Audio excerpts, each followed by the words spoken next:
বন্ধুরা, ওয়েস্ট ইন্ডিজের সামার জোসেফের ভাগ্যটা হয়তো উপরওয়ালা এমনভাবেই লিখেছিল।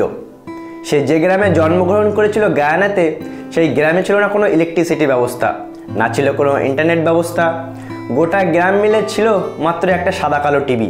সেই টিভিতে ওয়েস্ট ইন্ডিজ ক্রিকেট টিমের খেলা দেখে ক্রিকেটার হওয়ার স্বপ্ন জাগে।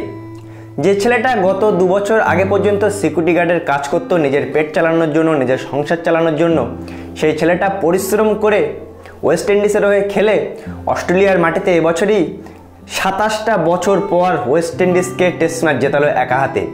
সামার জোসেফ গাবাতে গিয়ে 7 উইকেট নিয়ে অস্ট্রেলিয়াকে টেস্ট সিরিজ ড্র করাতে বাধ্য করলো। ওয়েস্ট ইন্ডিজকে 27 বছর পর অস্ট্রেলিয়ার মাটিতে জেতালো একাদমে। সেই সামার জোসেফ ওই পারফরমেন্সের পর কিন্তু গোটা ক্রিকেট বিশ্বে তাকে নিয়ে চর্চা হচ্ছিল। 150 গতির ডেলিভারি, অ্যাকুরেট লেন্থ, একের পর এক কিন্তু তাকে সবাই প্রশংসায় ভাসছিল যে এই ছেলেটা ওয়েস্ট ইন্ডিজের সেই পুরনো জামানার ফাস্ট বোলারদের কথা মনে পড়িয়ে দিচ্ছিল। সেই সামার জোসেফের ভাগ্যটা বন্ধুরা খুলে গেল।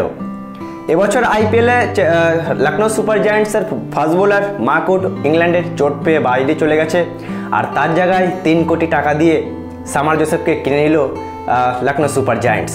তার মানে তার ভাগ্যটা বুঝতে পারছো। আইপিএলে কিন্তু যেসব প্লেয়ার সুযোগ পায় না, আর প্রথম চান্সেই আইপিএলে সুযোগ পেয়ে যাচ্ছে সামার জোসেফ ওয়েস্ট ইন্ডিজের। শোনা যাচ্ছে যে 3 কোটি টাকা দিয়ে তাকে দলে নিয়েছে, আর এবছর 2024 সালে আইপিএলে তাকে দেখা যাবে লখনৌর হয়ে খেলতে, মানে কেএল রাহুলের ক্যাপ্টেন্সিতে। বন্ধুরা, একেই হয়তো ভাগ্য বলে। শুধুই কি ভাগ্য? না, পরিশ্রম কিন্তু ভাগ্য তৈরি করে। আর কোনো মানুষ যদি পরিশ্রম না করে তাহলে সে জীবনে কিন্তু কখনোই আগে বাড়তে পারে না। কোনো মানুষ যদি বাড়ি বসে বসে স্বপ্ন দেখে তাহলে কিন্তু সে কখনোই আগে বাড়তে পারবে না। সেই স্বপ্নটা সত্যি করার জন্য তাকে পরিশ্রম করতে হবে, আর কঠোর পরিশ্রমই কিন্তু ভাগ্য তৈরি করে। সামার জোসেফের কঠোর পরিশ্রমের ইতিহাসটা হয়তো আমরা জানি না ততটা।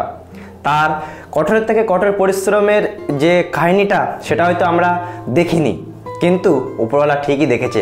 সেই জন্যই হয়তো এই ছেলেটার যে এত পরিশ্রমের ফল তাকে প্রথম সিজনে আইপিএলের মতো ক্রিকেট বিশ্বের সবথেকে বড় টুর্নামেন্টে সুযোগ পাইয়ে দিল। বন্ধুরা, এই সামার জোসেফের ইতিহাসটা কিন্তু অনেক করুণ ইতিহাস। অনেক কষ্ট, অনেক পরিশ্রমের পরে সে ক্রিকেট বিশ্বে নাম কামাচ্ছে। মানে একটা টেস্ট ম্যাচ দিয়ে কিন্তু সে নাম কামাইয়েছে, আর আশা আছে যে ভবিষ্যতে সে ভালো করবে। তাকে আইপিএলে সুযোগ দিয়েছে। হয়তো যেমন স্বর্ণের দোকানের মানুষরা এক চান্সে সোনাকে চিনে ফেলে, তেমনই কিন্তু আইপিএল ফ্র্যাঞ্চাইজিরা কিন্তু একটা হিরেকে চিনে ফেলেছে, আর তার জায়গায় আইপিএলে তাকে সুযোগ দিয়ে দিয়েছে। আমার তো সত্যি খুবই ভালো লাগছে প্লেয়ারটার ইতিহাস যখন শুনেছিলাম। সত্যি একটা আবেগপ্রুত, একটা ইন্সপিরেশন ক্রিকেট জার্নি। আর এবার আইপিএলে সে অবশ্যই তাকে সুযোগ দিলে অবশ্যই ভালো কিছু করতে পারে। 150 গতিতে কিন্তু বল করে, লেন্থ অ্যাকুরেট। ফাস্ট বোলারদের বর্তমানে 150 বল করা অনেকখানি ডিফিকাল্ট। আশা করি আইপিএলে সে ভালো করবে, আর তার এই স্ট্রাগল জার্নিটা সত্যি কিন্তু একটা ইন্সপিরেশন জার্নি। সামার জোসেফ এবার আইপিএলে খেলবে লখনৌ সুপার জায়ান্টসের হয়ে, আর তার খেলা দেখার জন্য কিন্তু আমরা অপেক্ষায় আছি।